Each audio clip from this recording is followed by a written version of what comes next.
how to share Netflix screen with friends. Hey everyone, welcome back to the channel. In this video, I'm going to guide you on how you can share the Netflix screen with friends, so make sure to watch the video till the end.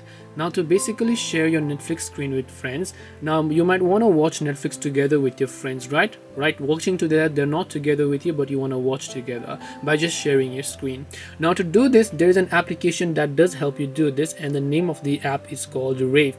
Not only Netflix, this app is also going to work for other ones, so make sure you download the Rave Watch Party application, open it up, available on both iOS and App Store by the way, and then just go ahead and then log in by simply creating a free Rave account. So you can simply log in with Google if that is much more convenient for you.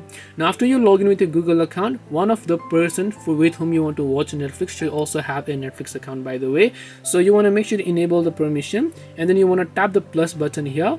Then from here you can simply select Netflix because you want to cast and share Netflix screen with friends.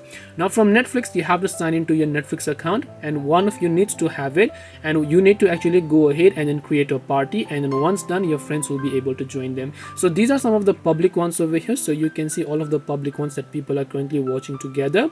I can also go ahead and then watch together with them if I want to, or you can choose to make it private or public depending on what is it you prefer. This way you should be able to share Netflix screen with friends. Hope this video was helpful. If you have got any more questions, then feel free to leave them down below. Thank you for watching till the very end of this tutorial, and see you soon in the next video.